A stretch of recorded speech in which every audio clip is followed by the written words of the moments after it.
Bonjour, aujourd'hui je vais vous présenter deux kits qui sont en fait le même modèle avec quelques différences. Je vous ai déjà présenté le VF1S dans la boîte Robot Exchangers, je vous ai présenté le VF1S dans la boîte Macros de Harry. Là il s'agit toujours des Valkyrie ou 1/100 qui existent en différents modèles. Et je me suis dit que ça serait intéressant de vous montrer donc encore une fois la version Robot Exchangers du VF1J et la version VF1J Super Valkyrie de Bandai. Donc je vous propose de commencer par la Robot Exchangers parce qu'entre guillemets c'est la plus ancienne de ces deux boîtes. Et donc vous remarquerez encore une fois, je le rappelle, qu'il s'agit d'une boîte Revell avec le petit logo CIJ.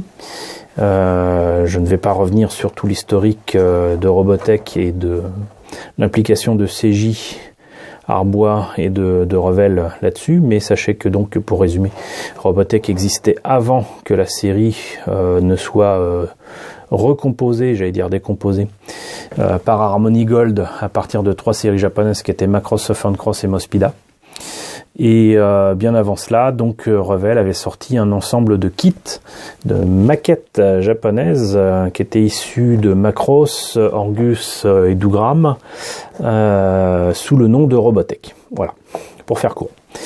Donc ce VF1J est marqué VF1J Fighter, ce qui est amusant puisqu'en fait il s'agit d'un modèle transformable et le Fighter on ne le voit qu'ici.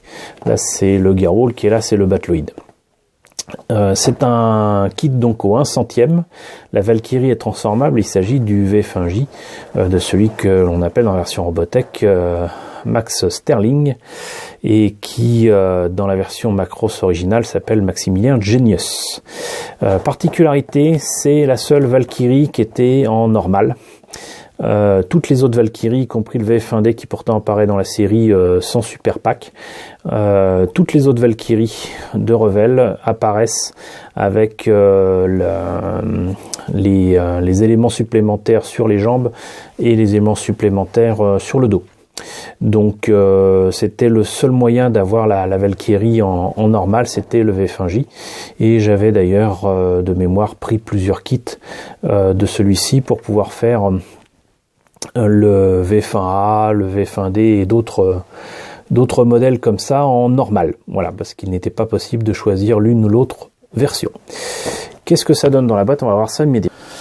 Alors, je ne sais pas pourquoi, mais il n'y a pas de notice de montage dans ma maquette.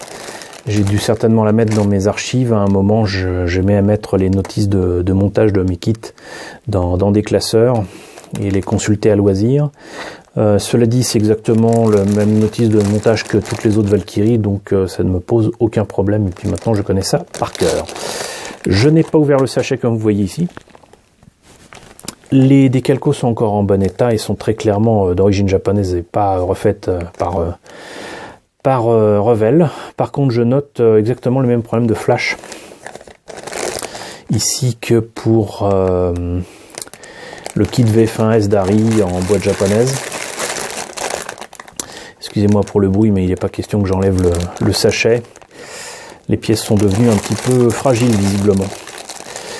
Donc là, comme on voit, donc c'est les jambes et les bras normaux qui ne font pas appel au super pack. Et j'ai beau regarder, je ne vois pas effectivement les pièces du super pack à l'intérieur, donc ça confirme ce que je vous disais tout à l'heure, mais il est toujours bon de vérifier. Et tout comme pour le VF1S, je vous avais présenté le petit socle en hexagone. Il est là, tout va bien. On va passer maintenant à la version Bandai. La version Bandai, elle date de 1990, donc elle a été faite 8 ans après la boîte originale d'Harry. Comme je disais, donc c'est un modèle transformable au 1/100, mais cette fois-ci en super pack, même strike pack, puisque là vous avez donc les pièces qui permettent de faire le modèle qu'on est supposé voir dans le film, sauf qu'on ne voit pas de VF1J dans le film, à moins qu'on tienne compte de l'armorette Valkyrie qu'on voit genre un quart de seconde. Pas de VF1J dans le film, en tout cas pas en strike pack. L'illustration, je la trouve assez chouette. mais elle fait partie de ces illustrations qui font dire bon bah voilà, le super pack, on va le faire avec les couleurs de Max, avec du blanc et du bleu. C'est chouette, hein, c'est beau, mais c'est pas apparent comme ça dans la série, même si ça a tendance à changer d'une scène à une autre. Ça, c'était l'inconvénient des séries, j'allais dire mal foutues de l'époque. C'était très très inégal en qualité et très inégal d'une scène à une autre. Heureusement, les qualités de Macross sont ailleurs. Donc voilà, c'était une illustration visiblement spéciale et complètement bancale, mais j'aime bien. Voilà. À combien était le kit?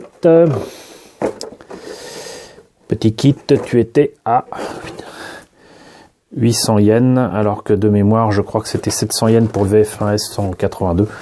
Normal, avec l'inflation, ça avait dû forcément augmenter. Et puis surtout, il y a une grappe de plus pour faire le super pack.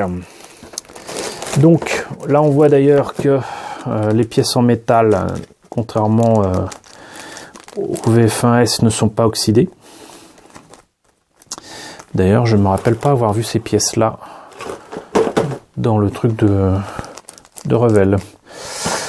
Les polycaps, c'est amusant, sont quand même beaucoup mieux moulés, mais surtout sont en blanc et non pas en noir. On a bel et bien la tête du VF1J, pas la tête des autres Valkyrie. J'observe que non seulement il y a les pièces pour faire le strike pack, mais il y a aussi les missiles typiques du film, qui sont beaucoup plus puissants.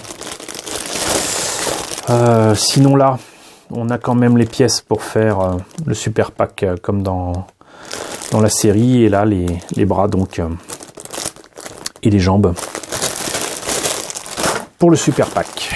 Alors là on a le reste de la Valkyrie toujours sous plastique, et j'observe que les décalcos ont un peu vieilli, sont un peu jaunis.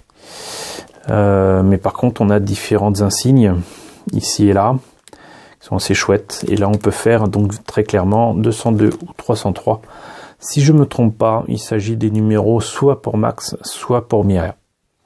Donc cette planche de décalcomanie doit être utilisable pour l'un et pour l'autre.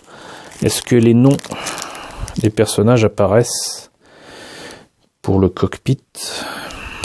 Alors certains textes sont lisibles, mais je ne vois rien d'indiqué pour le cockpit, c'est bien dommage. J'observe qu'il y a aussi le crâne, comme pour le VF1S, et je ne sais pas pourquoi. La notice par contre elle y est, donc là on voit qu'il faut soi-disant mettre cet insigne là, ici, et même là. Je trouve que le modèle présenté est quand même assez mal foutu, ou alors c'est les photos qui passent mal.